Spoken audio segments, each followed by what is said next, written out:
Hello, everyone, and welcome to Dick Proles, the show where we talk about doing the most with what little we have. Today, we have a special episode about the uprisings currently exploding both in the US and internationally. We're going to be talking about theories of hegemony and what they can teach us about the protests, their political implications, and what our strategy should be as socialists, communists, and leftists. So this episode was brought on by a specific experience I had just last week. I was at a protest in Milwaukee and ran into a coworker of mine who I'd, really charitably describe as much more centrist than I am. So normally I don't like spending time with this person, but as we marched, that distaste kind of dissolved, and I came away with a greater appreciation for her willingness to act, as well as her political perspective. So the point is that it seems that at times like these, our political movements, in gaining mass support, become somewhat emptied of their political content. This isn't to say that the current movement is bereft of principles, ideology, or demands. The opposite is obviously true. But what I am trying to say is that in gaining mass support from groups of people with wildly differing political goals and methods, the specificity of the moment is lost in favor of broader principles that can be accepted by more people. Sectarian difference doesn't disappear entirely, but they do seem to lose importance in the heat of the moment. So in this episode, we're going to try to explore the implications of this fact. Should this be an occasion to take a more hardline stance designed to bring liberals towards a more radical critique of policing in the white supremacist state? Is the opposite true? How should we be working in coalition with those we have fundamental disagreements with? Most importantly, what are the most effective ways that the socialist left can take advantage of the situation to build power for workers, fight against white supremacy, and fight against the nascent fascism we see rising every day in the streets? So our first guest is Thomas Hansberger. Tom is a leader and organizer in the Milwaukee chapter of the Democratic Socialists of America, and he is also an organizer with the unionization efforts at Marquette University with the Marquette Academic Workers Union. Is that right? Did I get the title of that right? Okay, yeah. Perfect. Yeah, so Tom is completing a dissertation in philosophy focusing on German idealism and phenomenology. He is currently co-chair for Milwaukee DSA and organized political education for Milwaukee DSA's efforts as education officer in the past. Our second guest is Dr. Farhang Erfani. Farhang is an associate professor at American University in the Philosophy and Religion Department. Farhang's research focuses on democratic theory, existentialism, and the philosophy of film. Specifically with regard to this episode, Farhang is an expert on the work of Chantal Mouffe and Ernesto Laclau, who describe the implications of hegemony on populism and mass movements. Hi, this is Olivia. This is Tom. This is Evan. This is Jess. And I'm Farhang. So before we get off into the specific questions that we had written out before, we wanted to talk a little bit about Gramsci and hegemony because, it's a really difficult concept. I know I struggle with it a lot. So basically, Gramsci's insight is that contrary to orthodox Marxism, the superstructure is a valid ground for political struggle, where an orthodox Marxist would focus on the base, the so-called material conditions. Gramsci asserts that the cultural and the political has weight and needs to be contested by the socialist, communist, Marxist left. Gramsci essentially comes to this conclusion due to his examination of the concept of hegemony, which is a term you've probably heard in the past, usually in the context of geopolitical relationships between countries and imperialism. So for Gramsci, hegemony implies a kind of twofold relation of leadership, where the power of a given hegemon is both coercive and consenting. So the fundamental insight here is that hegemony implies more than simple domination by force, but also a moral and cultural leadership where there's some degree of acceptance from the ruled. So this can be applied between nations. You can think of ways that, American culture seeps into all different sorts of places that have been subject to our imperial and neo-colonial agendas, right? But it also can be applied between classes. So classical Marxism actually already has a term for the justifications that are accepted for bourgeois rule, ideology. So there exists this hegemony of the ruling class over the rest of us, with a cultural and moral element that can be contested. So Farhang, do you want to go into Mouffe and Laclau's contributions, the Green Movement, a little bit, and that sort of, relation to what we're seeing in the streets now? Sure. That's a very helpful intro. And Gramsci, you're absolutely right that he started paying attention to the so-called superstructure, but at least according to Laclau and Mouffe, he remained too close to the base, to the economic deterministic approach to things. So while their theory or the contemporary theories of hegemony owe a lot to Gramsci, by any kind of philosophically meaningful matrix, Gramsci would still be today closer to the orthodox approach, even if we associate him with bringing the cultural and political elements to Marxism. He did, but he was still thinking that the economy is the base, as it were. That makes him, in a sense, a Marxist. And that makes anybody who moves away from that problematically Marxist, to say the least, and perhaps not a Marxist. Laclau and Mouffe started their projects on hegemony with the very notion, with the crisis of Marxism, and that was in the 1980s. And what you have to think about is that they were considering environmentalism, the rise of feminism, decolonization, and all the forms of struggles that Marxists throughout the 20th century were not in any shape or form against. In fact, they always thought that Marxism has a lot to say about it, and many of those movements thought that Marxists would have the only voice in those movements, and in fact, many of them were Marxist, but still would have to create their own identity through that. So for Laclau and Mouffe, the question was, what is it that comes out of this Marxist tradition that is problematic, that does not account for the diversity of struggles that the 20th century witnessed? And in this sense, they thought that the economic determinism, the idea that only the economy matters, is an essentialist form of Marxism, a basic determinism in Marx that does not allow it to account for these other struggles.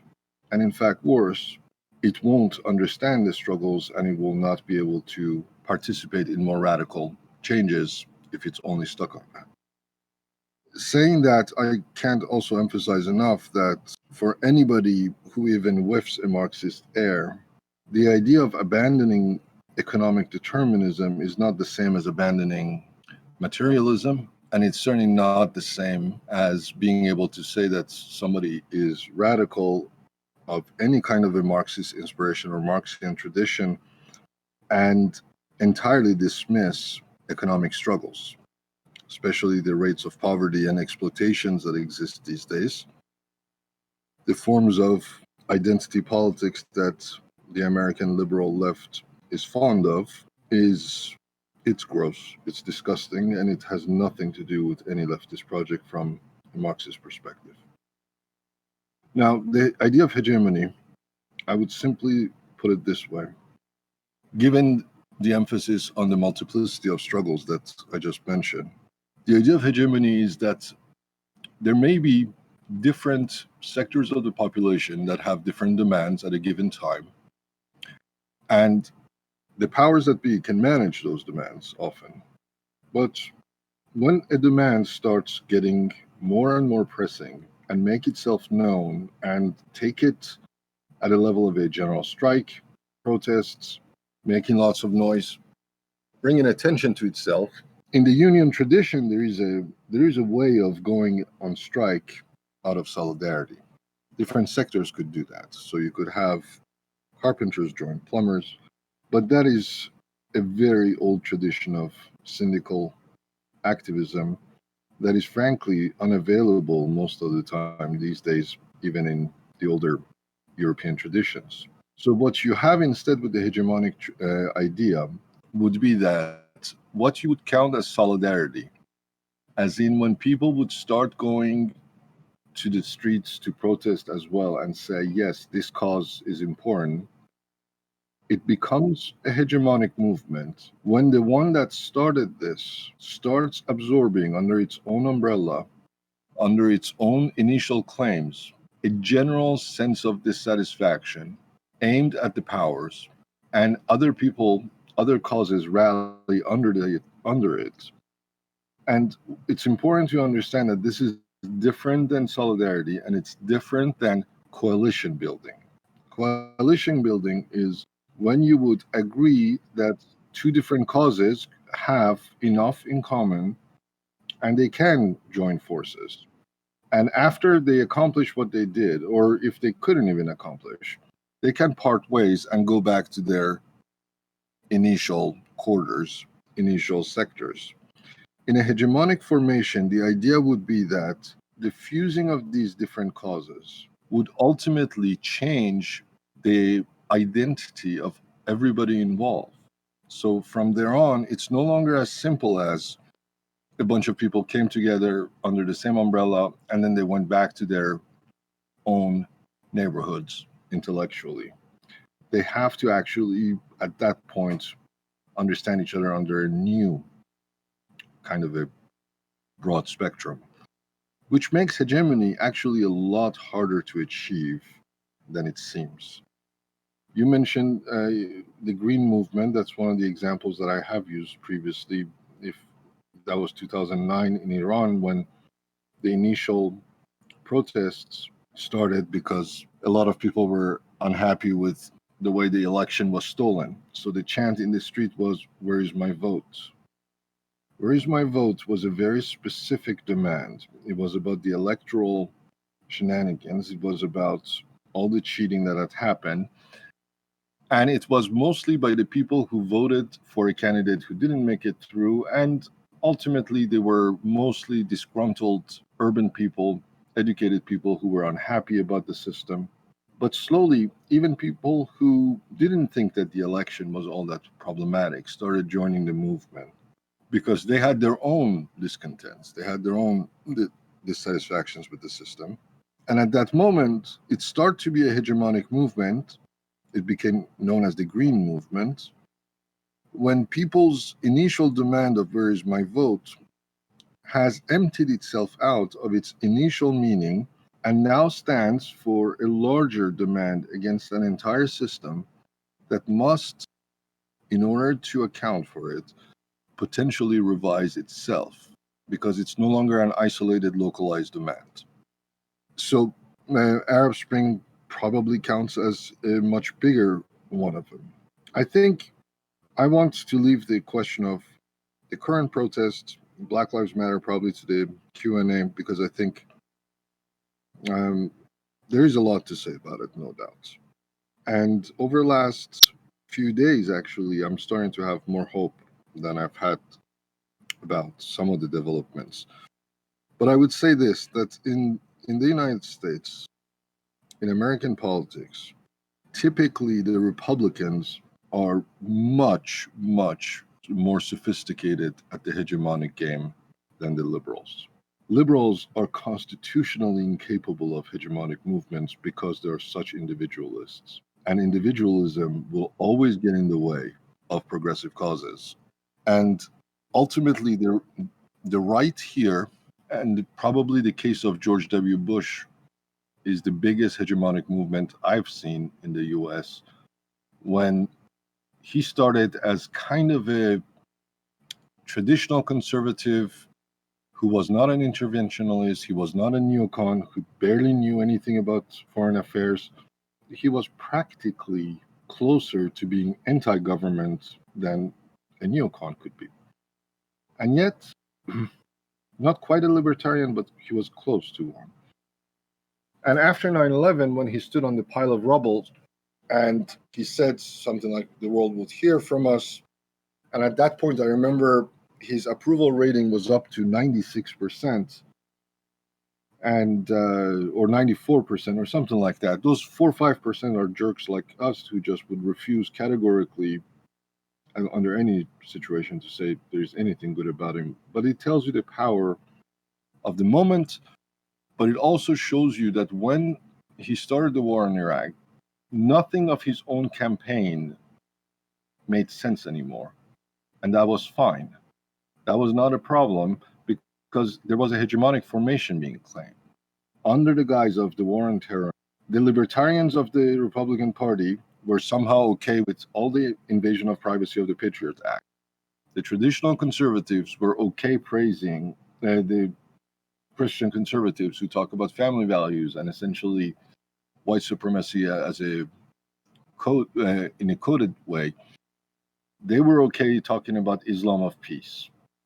You had the neocons who were okay dealing with all kinds of ideologies on the Republican parties that previously they wouldn't, because under a new war on terror, all their differences had collapsed such that it seemed coherent. There was no coalition there. Nobody was saying we're just doing this for now because of the war on terror. It was that's saying of like that's pre 9/11 thinking, post 9/11 thinking, and so forth. And they had a formidable, absolutely formidable front, and that was a hegemonic front. And the fact that the identities of those who constituted or were part of the movement changed radically is crucial because you saw what happened after, not this past election, but the previous one with Mitt Romney, where we had, I remember it was just such a circus, the Republican primary, these people who were trying to go back to pre-George W. Bush identities. You had Santorum putting on his little vest and walking around Iowa pretending to be a conservative Catholic, just okay, going back to traditional values. Their entire claims, whether it was the libertarian ones, the conservative ones, the neocon ones, it rang very wrong because they had dissociated themselves from it. And that was political opportunism trying to just regain something. And out of that mess, we got the current clown in the White House. So hegemony is a theory that explains these political identity shifts. It is a tool potentially. It's a difficult tool. It's a very powerful analytic tool that explains a lot of these dynamics, but it's very hard to achieve as well. And it's not as simple as people coming together in the streets. I will, for now, leave it at that, if that's okay, and then use the matter later. Yeah, I think earlier you got to a really important point about like the difference between a quote unquote hegemonic front, right? Something that is actively placing the identity of those who participate in flux rather than coalitions. And I think perhaps this is still at its beginnings. I'm hoping that this is something that is going to involve mass continuous action for a long time. But at least right now, it seems definitely to be in that sort of coalition building stage. The thing I'm thinking of right now is the like pride marches for Black lives that you're seeing all around the country, where there's this recognition that's happened in the LGBT community over the past few years that our demands and our struggles can't be separated from the movement for Black lives, that at any given point, you're going to see like specifically like Black trans women being at the most like in the most danger from the white supremacist state, and that part of the LGBT movement is the Black Lives Matter movement and vice versa. But like it still seems separated.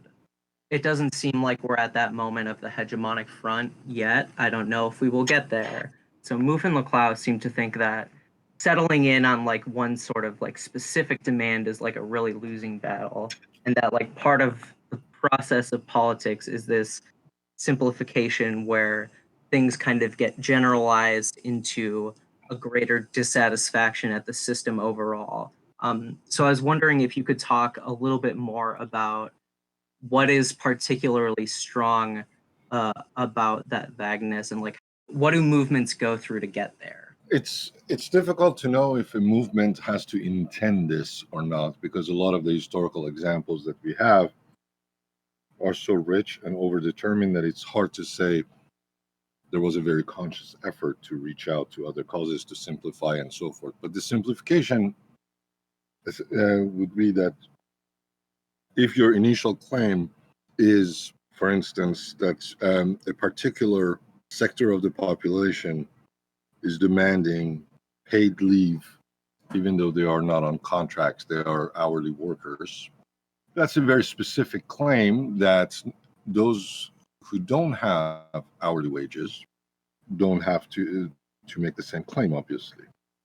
Notice what I meant about earlier, when I said earlier, the liberals in this country are terrible at politics.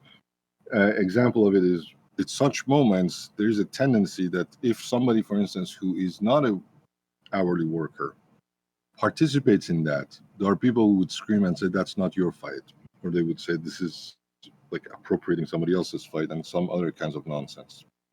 But what it would mean from there, for it to be generalized, would be, for instance, if hourly work asking for time off, paid time off, could also then translate into people who are fighting, let's say, for parental leave at their work. Something that echoes, that somewhat slightly moves away from the initial claim, but is related enough to it that it becomes slowly able to simplify itself as time off, or just paid time off, not just for a specific time, not for a specific type of worker, and so forth. That's the kind of simplification that typically happens when a movement becomes hegemonic, and then politicians have to say there is a demand across the population for X, and then they have to deal with it. But if you restrict what you do to a specific sector of the population, that's just negotiation, and that's perfectly fine too. That's a political fight, but it's not going to change the way politics is conducted.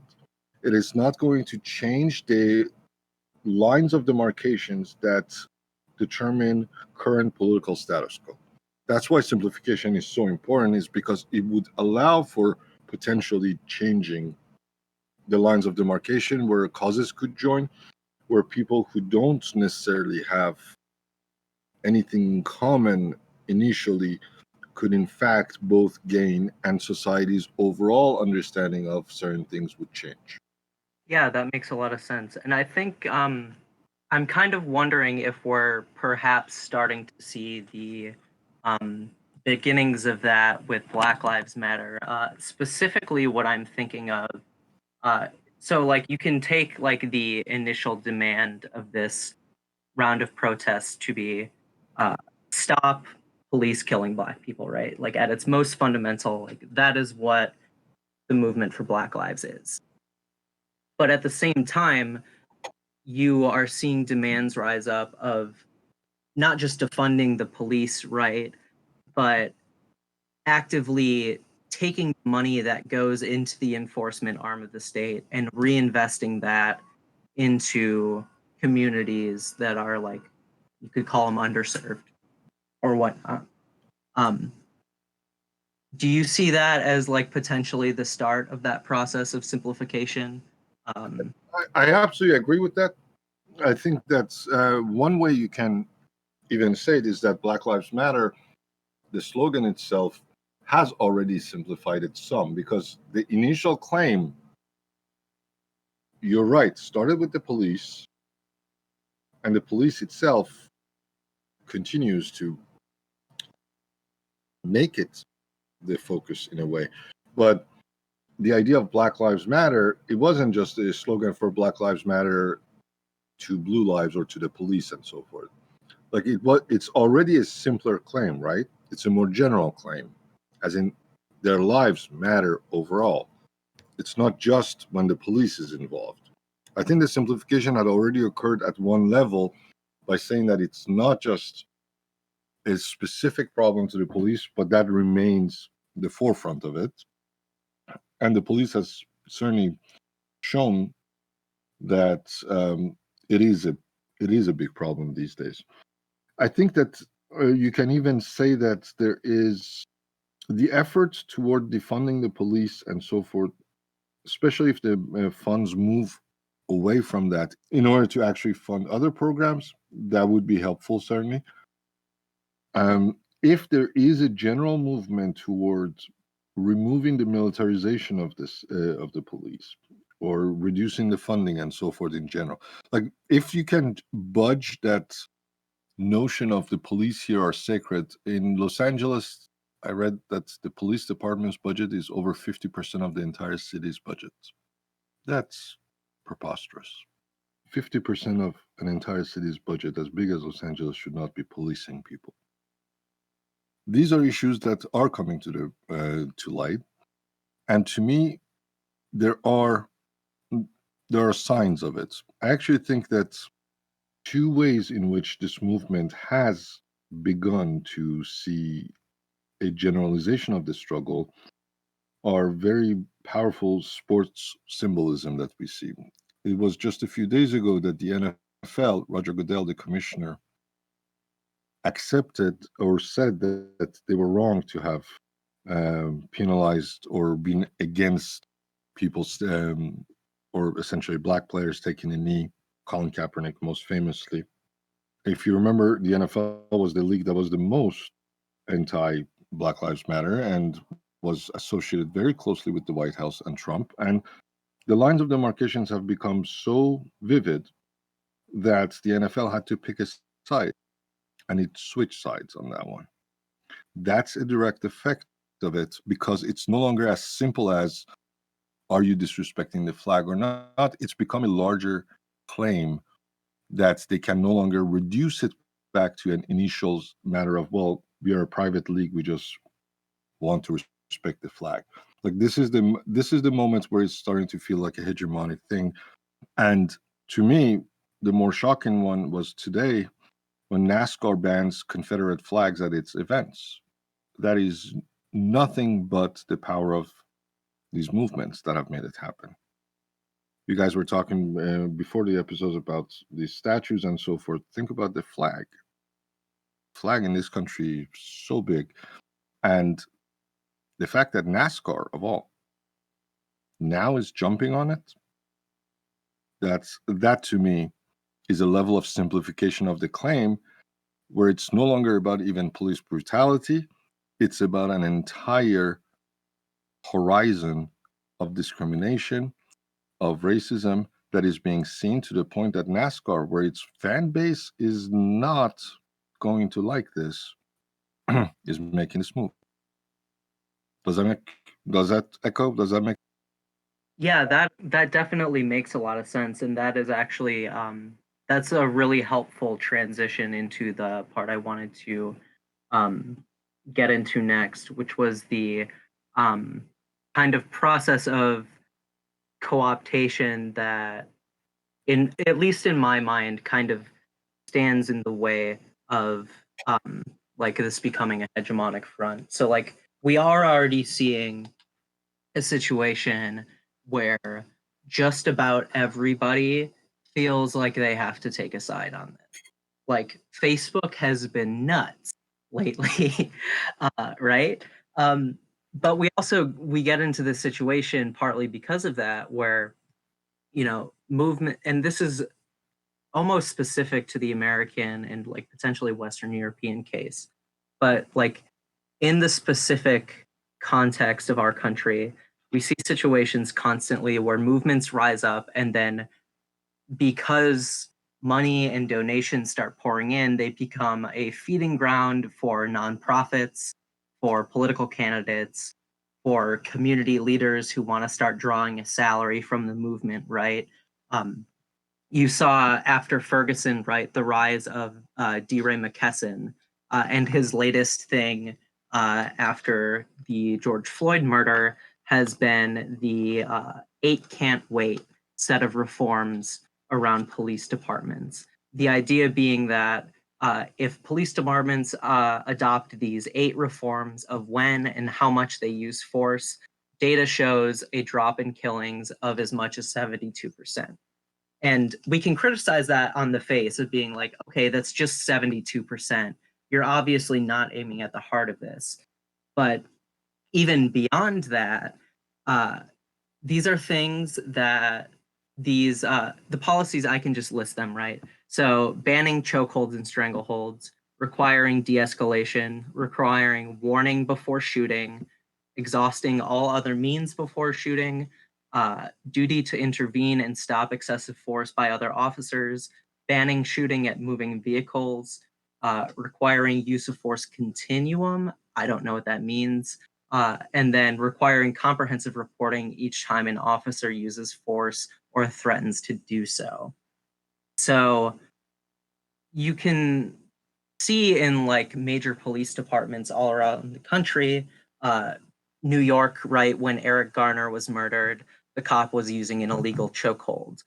That ban on the chokehold did not stop him.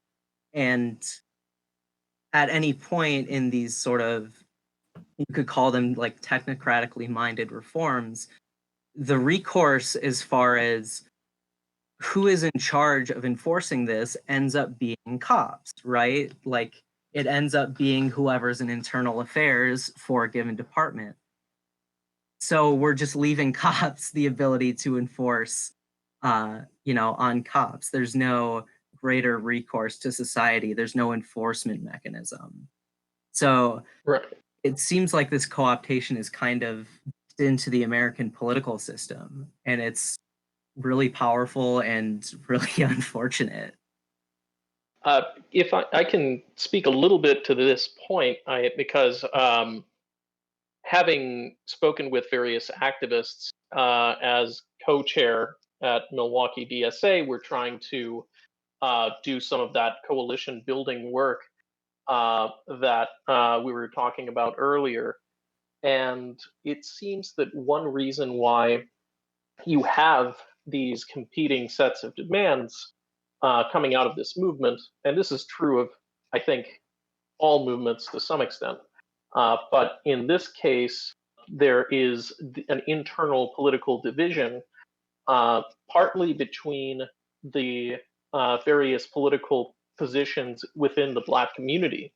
You have more conservative forces in the Black community that are pushing for police reforms, in some cases, that are going out of their way to kneel with or march with police officers who who do not have an abolitionist approach, who see a role for the police in the community. On the other hand, I think that, and this I think speaks to what I would argue is a deliberate effort to create hegemony in this case, to reconstitute the public, to shift the kinds of in some of the work that that I study, we would call it kind of like shifting the reasons which are acceptable, right? What counts as reasonable in a public, and the so the defund the police demand is an effort to shift that framework of reasons that discloses itself as reasonable. I think that what you're seeing is in part a sort of jump ball from what partly seems to have emerged as a fairly spontaneous reaction against a number of problems, not only the police shooting or the police killing of George Floyd, the police shooting of Breonna Taylor, the case in Central Park of Alice Cooper calling the police what's been interpreted as an attempted murder by police. I think that on top of that, you also have, of course, this astronomically high unemployment rate and a long period of social distancing because of this coronavirus pandemic. So partly it seems that there was a unique breach almost in the dominant ideology in this sense that America, as it exists, is a functional society, right? A lot of people do not feel that that's the case right now. And in that sort of power vacuum, you have a number of different efforts, a number of different political forces that are trying to reconstitute that public. Yeah, that makes a lot of sense. And I think it's definitely true that you can't analyze this current moment without coronavirus being an extremely major part of it, right? Because, like, the problem of systematic disinvestment in Black and Brown communities has always existed in the United States, right? But what you see in the time of the coronavirus is that um, a lot of people, myself included, right, um, who are in relatively like privileged positions, if you want to use that word, are beginning to uh, see the state in a way where when we need the state to be there to us to provide services or resources, um, government's not there, right? Like we get a $1,200 check once and we get super unemployment. But beyond that, people aren't able to make rent. People aren't able to feed themselves. People aren't able to get their medications. And I think the coronavirus has made that economic pain a lot more acute and widespread. Um, and at the same time, as you're seeing a government that is structurally incapable of providing services, like the the people in power simply like you can think even if Democrats were in power, right? Like they're not going to pass universal basic income over this. Um, you're seeing a state that can't provide material help, but can certainly apply repressive force, which is like a pretty stark divide that I think has the potential to really radicalize a lot of people. And historically, one of the reasons why police budgets have ballooned to the extent that they have is precisely because other programs in municipal budgets have been defunded. That include And health privatized. and privatized. You have cases like in, well, actually, right now, not only in Chicago, but in Milwaukee right now, there are not counselors and nurses in public schools every day of the week.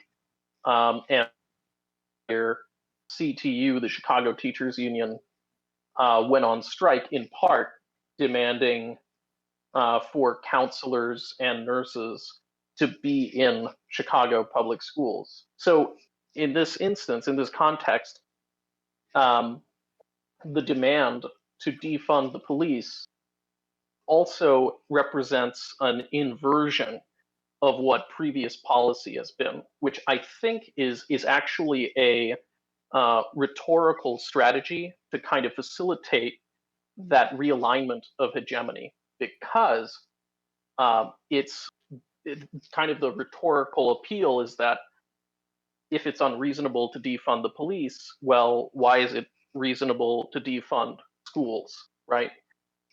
If it's reasonable to defund schools and healthcare and all of these other municipal services, then it can't be prima facie unreasonable to defund the police. Um, so that it allows, by properly framing that issue, uh, an attempt to persuade people who would be, I think, completely unreceptive to something like abolish the police or end the police, or even like the uh, street slogans of ACAB, all cops are bastards. Those kinds of appeals don't reach more conservative or centrist Americans, but defund the police because you can use it as an opportunity to basically do political education around the history of municipal budgets.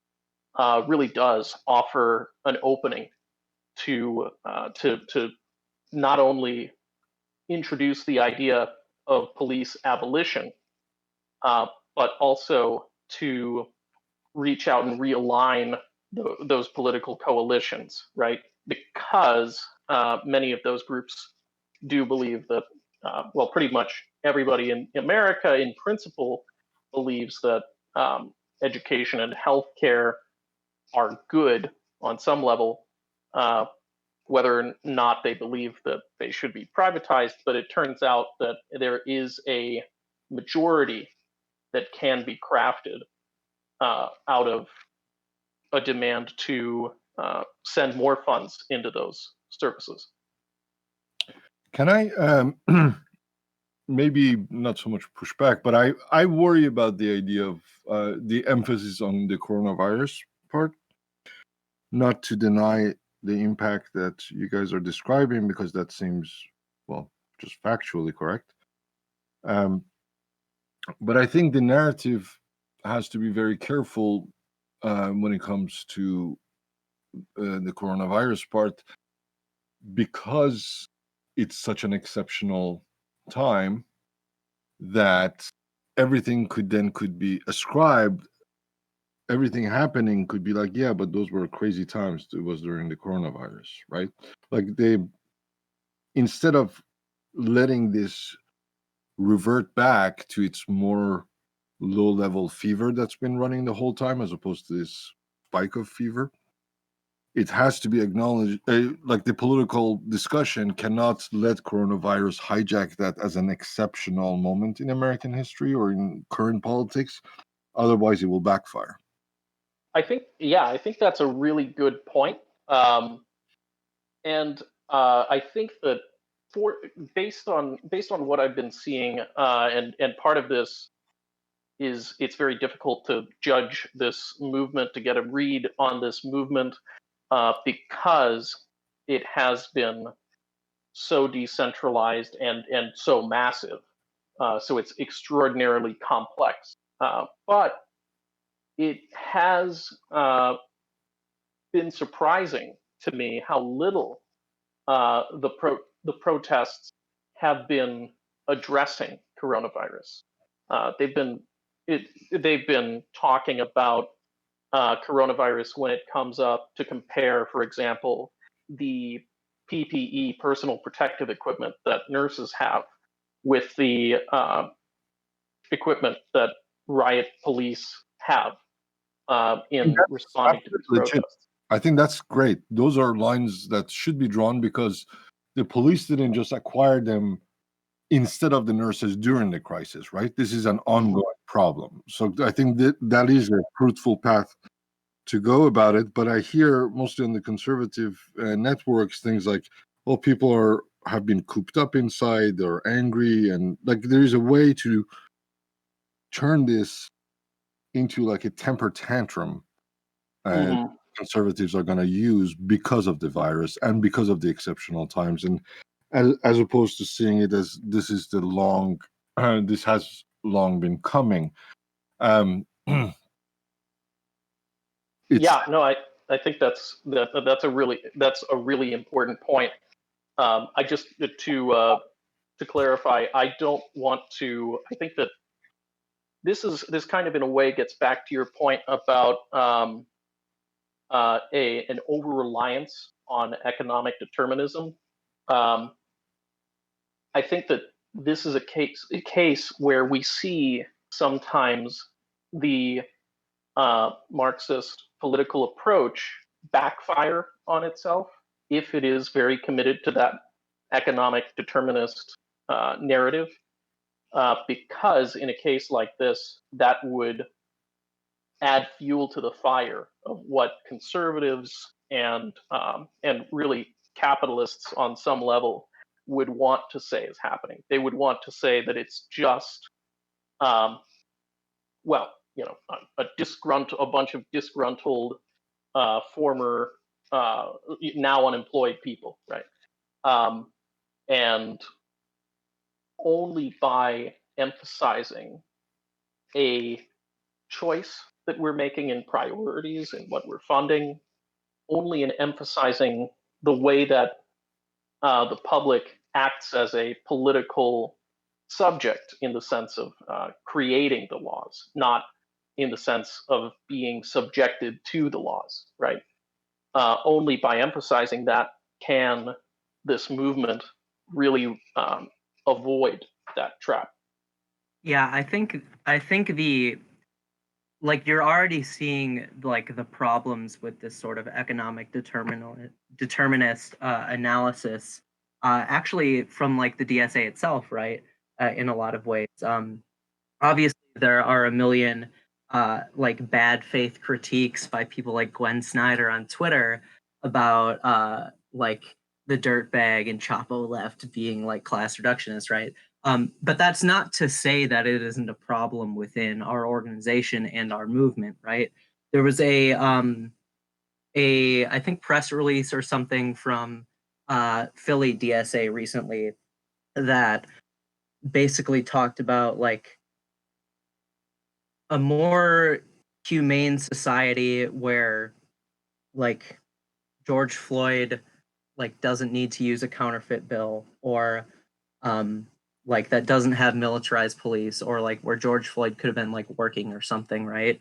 um would mean that this murder didn't have to happen. Obviously I'm oversimplifying, but essentially what the statement from Philly DSA did was to uh echo that the movement for Black lives was important, but to focus more on the economic structure under that, which is valid in a way.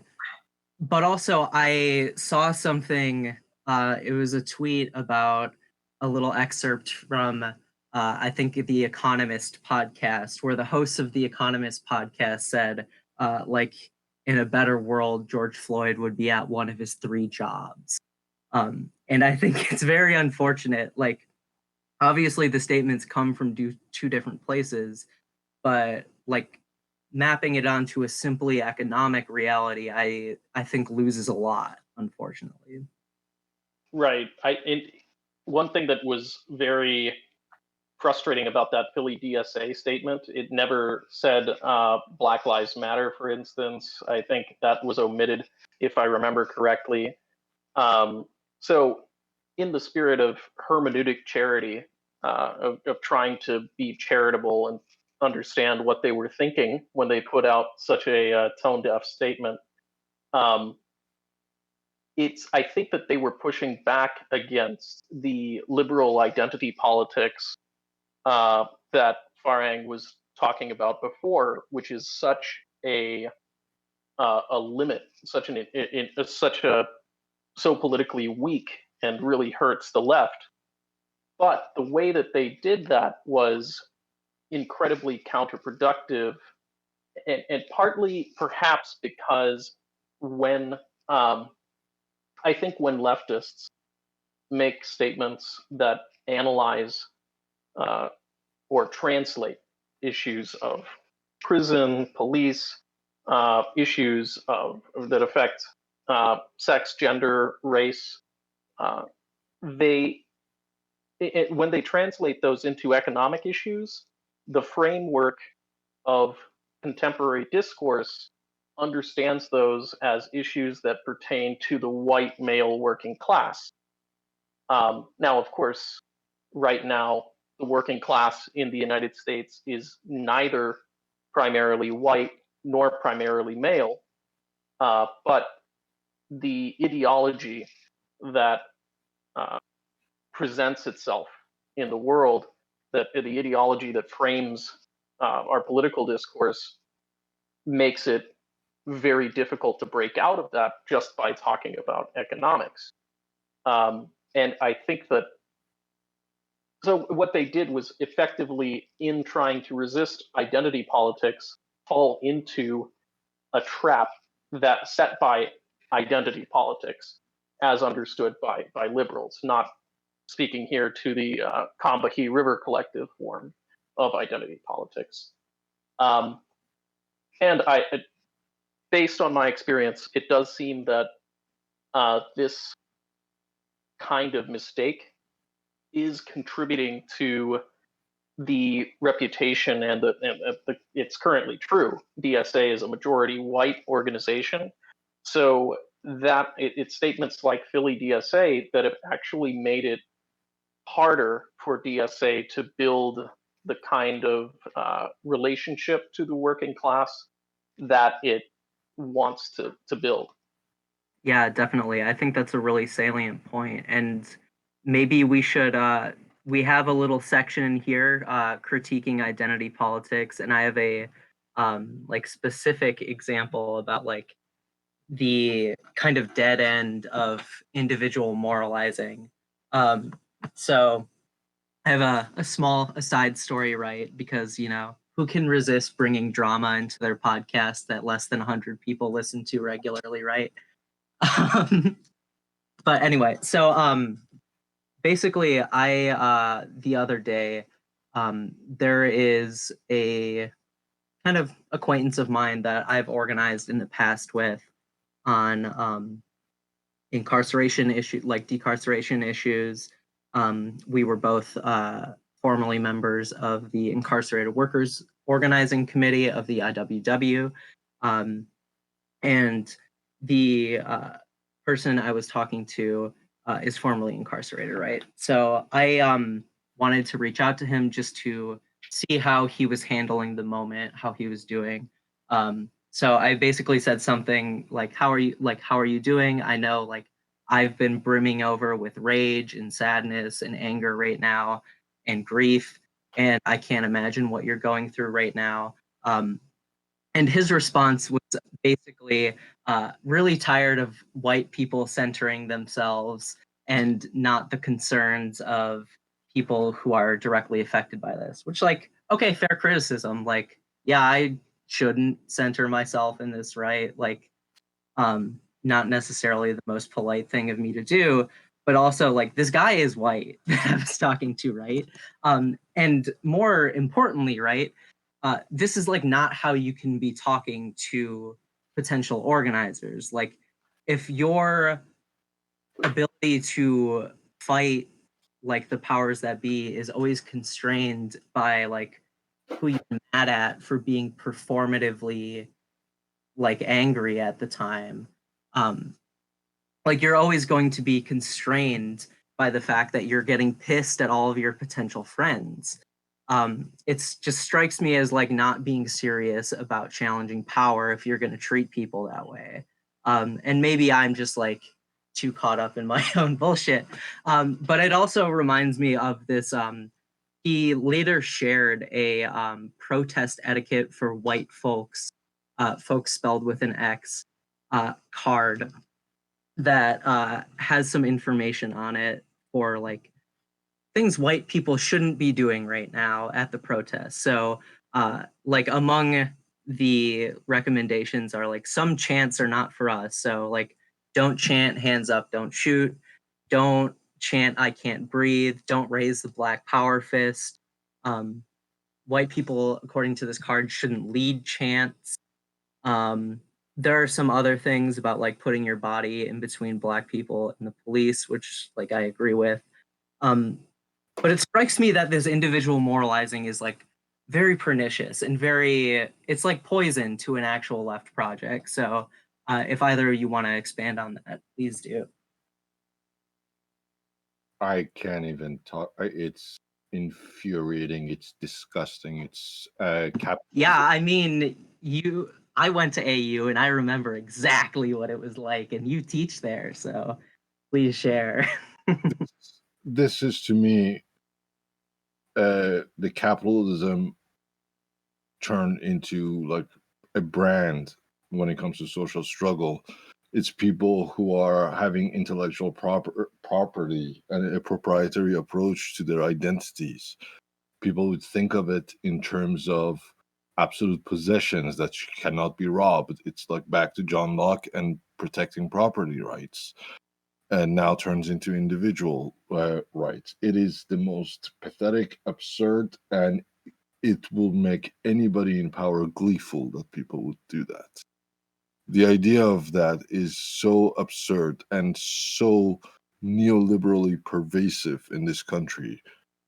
I'm baffled. I'm always baffled by how limiting, and blind this is. This is absolutely this is disgusting. I agree with everything you said about how it doesn't work this way. Yeah, and I there's another example that's particularly of note. So lately I have been working for the latest in my string of just like horrible centrist organizations trying to elect Democrats, right?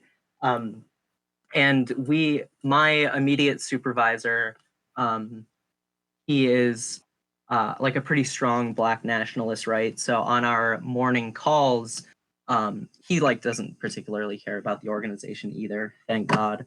Um, but on our morning calls, so after the protest started, we would spend like at least 1 to 2 hours not talking about work directly, but talking about the protests, talking about like what we should be learning from this, what the most effective way of getting involved in is.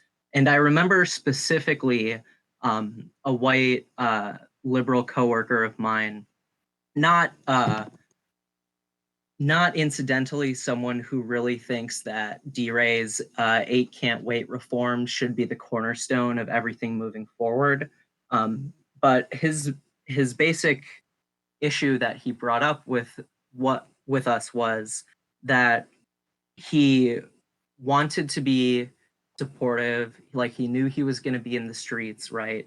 But when it came to building beyond that, he like we had talked about the nonprofit sort of like cannibalization of the movement by its quote unquote leaders, right? And his point was basically that like I want to think about how we can best do this, how we can avoid co-optation, but I don't want to take the conversation from Black leaders, and I certainly don't want to support any particular demand or course of action that the Black community itself has not reached consensus on, which like strikes me as like you're taking yourself not just out of power here, but out of the conversation. Like we need every mind working on this. And like certainly it wouldn't do me any good or the movement any good to like go Kanye West the mic and like promote socialism. But at the same time, uh, like you can't just count yourself out of this. Like we need everyone thinking about the best solution to these things. Well, that's part of why it's not quite hegemonic, is because people can dissociate from it.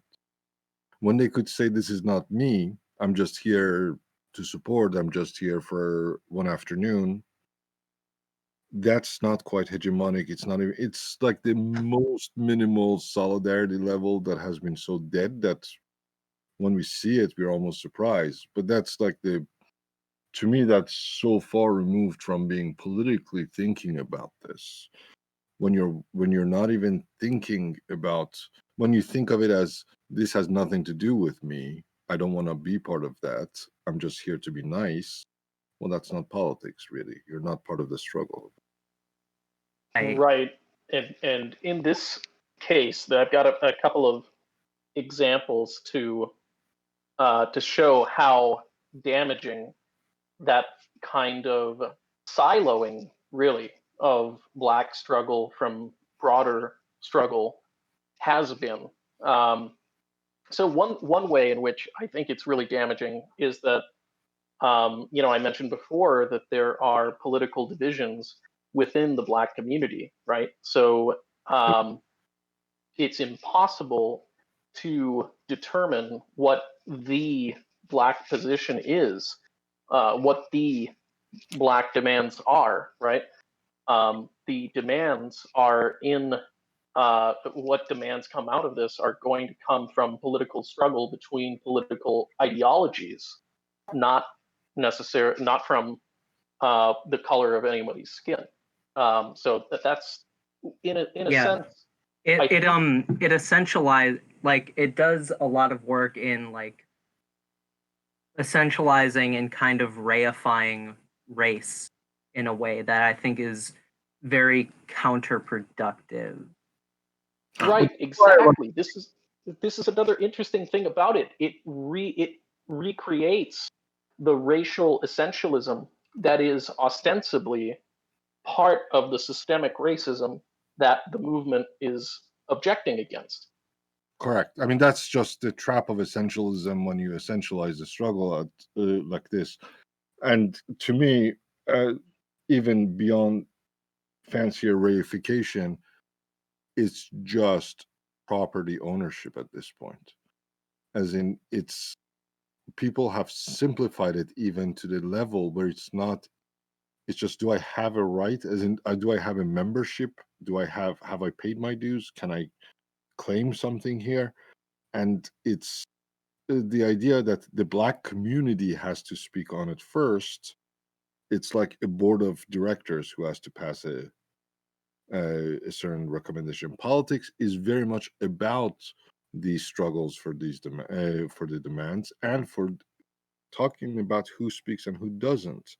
When you ahead of time say, I won't speak to this because I don't have that identity, you have already reaffirmed just about every neoliberal line of demarcation that's created the problem. Hmm. Yep, and I think it definitely, one of the effects that it has is that by kind of by like trying to by essentializing the Black community into this monolith, right? It paves the way for those like cannibalizing so-called leaders to come in and claim to speak for the community. But it also means that people like my coworker from the outside looking in are going to be looking towards institutions like, for example, the Congressional Black Caucus as the barometer, or as the I guess barometer for like what the Black community is thinking. And you can see already how fucking disastrous going to the Congressional Black Caucus would be in the latest stunt by Nancy Pelosi and the House Democrats, where they donned kente cloth and kneeled for 8 minutes and 46 seconds, which was how long Derek Chauvin took to kneel on and murder George Floyd, which was almost universally and immediately condemned as a stupid PR move that was completely removed from the actual needs of the Black community and spoke to a dismissiveness by congressional Democrats for the actual needs of the Black community. Right. It's not. I still don't know what connection, if any, George Floyd personally had with kente cloth. Right. It seems that they were using that entirely as an abstract signifier of blackness, which is a very essentialist move. Right. One thing. So two quick things. I do want to say that the biggest concern I have for this movement is that uh, organizations and what some Black activists have been calling the quote unquote Black misleadership class will insert themselves into the movement and hijack it for demands that really do not represent the needs or desires of the mass supporters, the people who are actually out in the streets.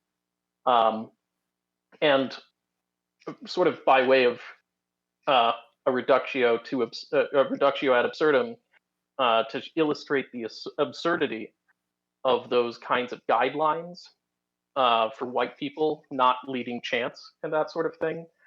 There was a case here in Milwaukee of a march near my home where for half an hour or something like that, the march was entirely silent because it was overwhelmingly white and nobody wanted to start a chant.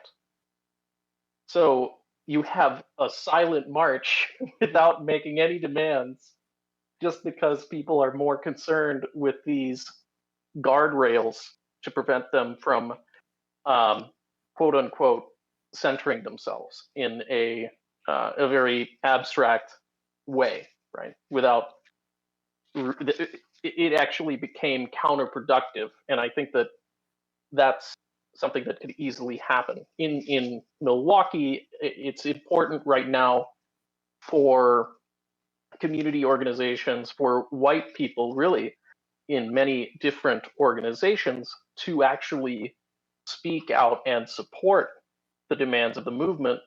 Otherwise, that movement will not be able to achieve enough leverage, enough political force to actually have their demands met here.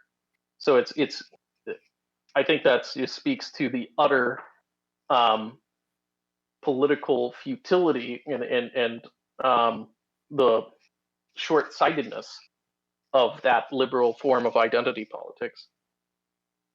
You called it counterproductive. I would call it reproductive, like reproducing the system. It's just reproducing the same ideological positions, the same forces that are already in place. It's the most. It's. Thank you for this example. I don't want to say one of the best example. It's horrifying, but incredible. Yeah, I know. You're right that it is reproductive in a sense, because it undoubtedly comes from. I've seen it in left spaces as well. Activists who will speak this way despite calling themselves Marxists, Yeah. even though, like you say, it's a very proprietary or proprietarian form of thought and form of relating to identity. And I just can't help but understand it as some kind of internalized neoliberal ideology. I can't think of what else it could be, honestly, at this point. That's what I think as well. Mm-hmm. Yeah, so we've definitely done the work to take down identity politics in this one. But before we close out, I just want to talk a little bit about. So we've talked about what isn't working. We've talked about what things are standing in the way of this movement taking on that hegemonic power, right? So I think it would behoove us to talk a little bit about where we should actually, what we can actually be doing in this case, right? So I think at base there are things like providing material support on the ground, right? It's not like posting about this doesn't do anything, right? I don't think. I think we would all pretty much be in agreement that posting about white fragility on your Insta is not going to solve. Number one, none of your followers are going to read that book. You probably aren't, right? Even if you're posting it. But number two, even if they did, reading Black authors does not make you. It doesn't let you gain power. So yeah, I think putting your actual foot to the ground is really important, and more than that, I don't think DSA is going to be the revolutionary vehicle in the United States, right? Whatever organizing is happening right now is going to be prefigurative to whatever struggles are going to come in the future.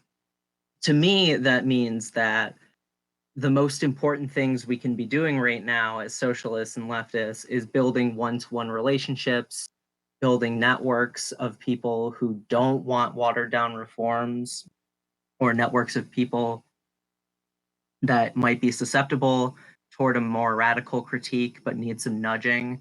So I just wanted to put out a call for any thoughts that anyone here has before we close out on what we should be doing in this movement and how we can push things towards a more radical critique.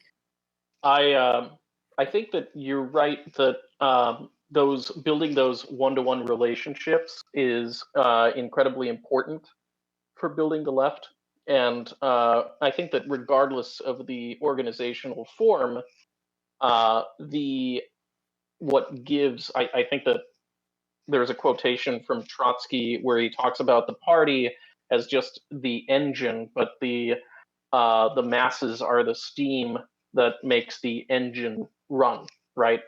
And that's a useful illustration for this, because ultimately it's the personal relationships and the people who form the membership, the support, the base for an organization that really gives it its power. It gives it its power. So whether it's DSA or some other as yet unknown organization doesn't really matter.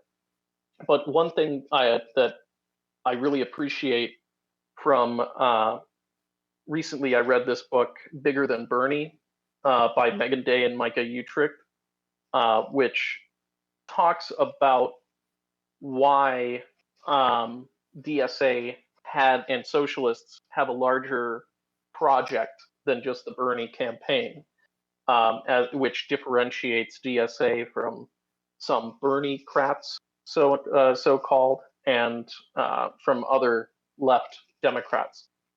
And one thing they were saying was that it would be, I think at this time, Bernie had not yet been defeated in the primary. So they were saying it would be remarkable if he won during a time when the labor movement was historically weak.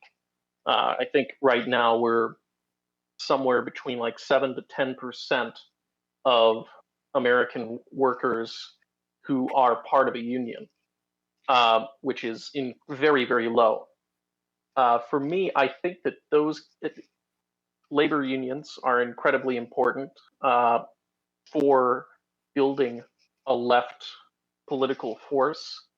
But I also like to go beyond that, to think about other forms of community organization, because what we've seen in the United States is the decline of every major community organization that held the social fabric together, from churches to social clubs, you name it. They're all at what seems to be a historic lull, right? So building those kinds of organizations, organizing through the remnants of a previous social fabric, is incredibly important if the left is ever actually going to win power, because it's not just going to do it off of the force of a uniquely charismatic politician who calls themselves a socialist. For my part, I'm gonna. It's interesting what you say, Tom, because Marx himself had said that capitalism will destroy all these fabrics, Mm-hmm. and this is what I do with my lower division students, like freshman level, when I ask them how many of you would take a job studying abroad, and pretty much usually most of them raise their hand. How many of you would enjoy that? And like, it's in a globalized world, let's say people would do such thing easily, and that's Marx said it. It's just not that capitalism sits down and says let's eliminate the family, but it eliminates the tight-knit services, communities, and so forth by globalizing everything. And there are very simple mechanisms that we have to acknowledge are happening across, because when we don't acknowledge it, then we have the conservatives hijacking that narrative about some liberal conspiracy to destroy family values or churches or things like that. I think that what's important overall, what's lacking in this country, is a general political fluency. People's political speeches are so stunted, and their categories are so limiting to themselves, and let alone to any conversation that could be had. To me, it's important that the Black Lives Matter already are showing there are people who are typically, quote unquote, not involved in such protests who are in the streets. There are the fact of that 75-year-old guy in Buffalo getting knocked down Like there are symbols that are popping up that one, and Trump trying to say maybe it was Antifa, shows you how low he's willing to sink, obviously, but it also shows the lines of demarcation are unclear. He has to fabricate something as ridiculous as that.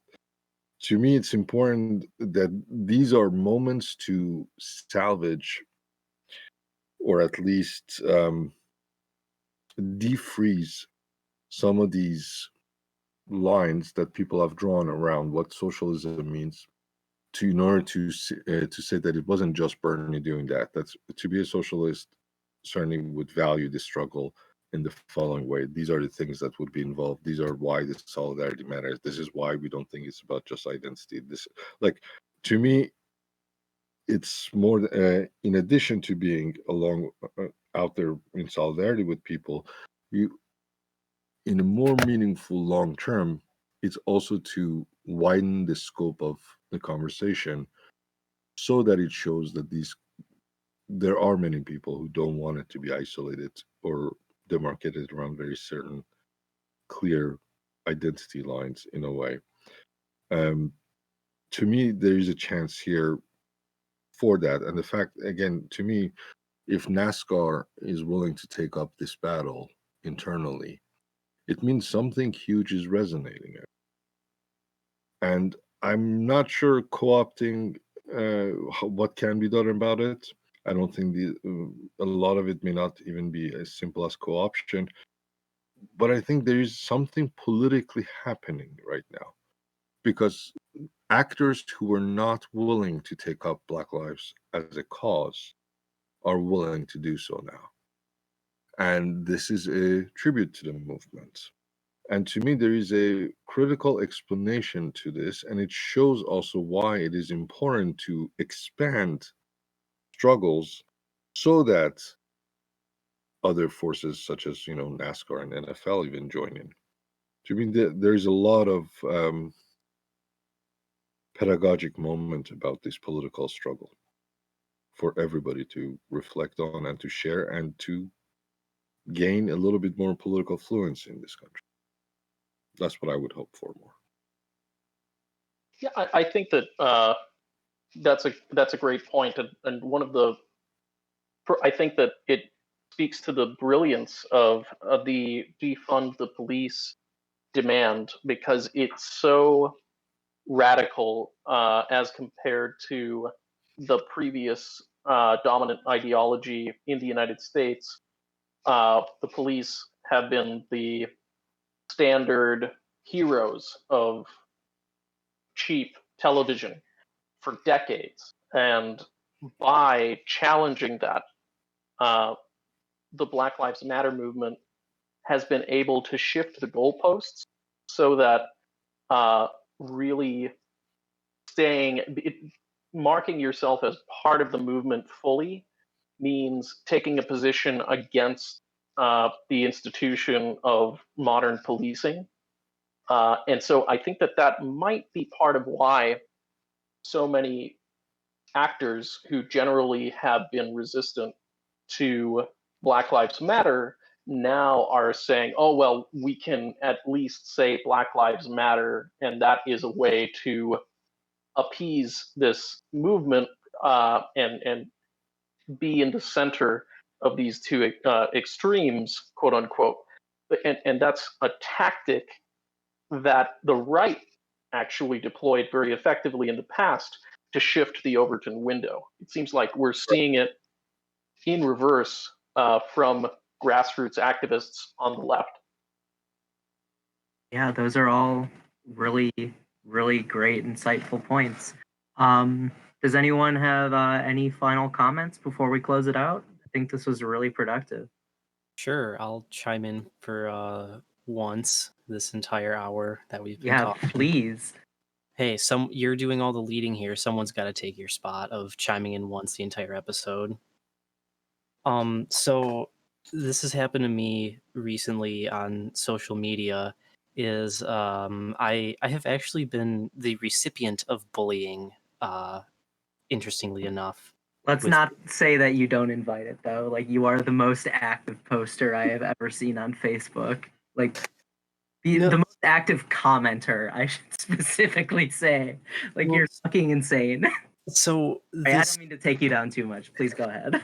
So there's someone that I interacted with that was dead set on this idea, kind of along the lines of "Eight can't wait." That, in this instance, it was requiring all Milwaukee police officers to wear body cameras, and this woman was adamant about like, oh, she she was adamant about two things. The lesser of the two was that this is going to solve the issues of policing. The more adamant thing she was on about was, I will not talk to you about this unless you have gotten out there and organized and done stuff in the field. And I was really blown away by just this immense gatekeeping that this most assuredly liberal was engaging in. And that is as I've come to realize, that is absolutely not the way to grow these movements and to draw people in. While it might be fun to dunk on people, say, haha, I have done more organizing in the streets than you and whatnot, at the end of the day, like, okay, if you do these things, you're just going to be turning people off to your movements.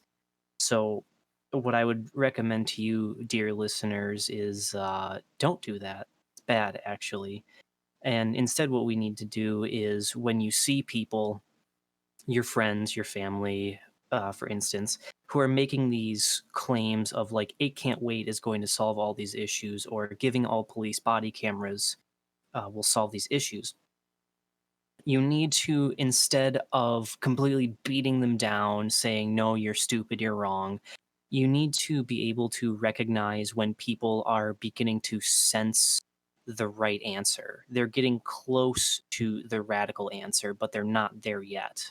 You need to kind of draw them in, pull them a little bit left, be like, sure, that's a good idea, but what if we did this instead, or something like that? Just don't be so abrasive about it when you're trying to draw people into the movement and try to pull them left. Yeah, 100%. I mean, you catch more flies with honey, right? And I think this is an aside point just to make you feel better, but knocking a 30-door packet for Elizabeth Warren does not count as organizing, if you ask me. Um, and if you're going to knock doors, like, I'm sorry, if it's 2 packets of 50 or bust, like, gotta hit more doors, kids. I think just as a quick thing about the police body camera and so forth, I hear that and I agree that when people are willing to say that, we should take them up on it and just remind them that, but isn't it amazing that even with the current footage and people's cell phones on them, they still do what they do? I mean, Yeah. no doubt the cameras have contributed to raising awareness. So yes, by all means, let's talk about that. But the fact that cameras are not stopping them is remarkable, right? Mhm. That the actual these days with so many cell phone cameras on them, and Chauvin was directly looking at them, he still continued. So the problem is bigger indeed. Yep. Anyway, thanks so much for this invite. I appreciate it. Yeah, thanks for having me as well. This was a really good conversation. I feel much smarter than when I started, which is, it's always good to invite people in the room who will humble you a little bit. So I want to thank both of you for doing that. Oh, my pleasure. Not that we did that. Yeah, thank you guys so much. You're flattering me too much. Don't worry, there will be plenty of time for you to exchange inverse flattery to me. I promise. I will demand it, in fact. Good. You deserve All it. right. All right. Well, yeah, this has been Dick Proles, the show where we do the most with what little we have and talk about all the ways we compensate under the current fucked up political system. Today we have had Tom Hansberger of Milwaukee DSA and the Marquette University movement to unionize. And we have had Dr. Farhang Erfani, associate professor at American University, and all around cool guy. Thank you, Olivia. Appreciate it very much. Talk to you guys next time. Thank you. Bye-bye, everyone. This has been a Solid Work production. Solid work. Solid work. Solid work. Hey, solid work.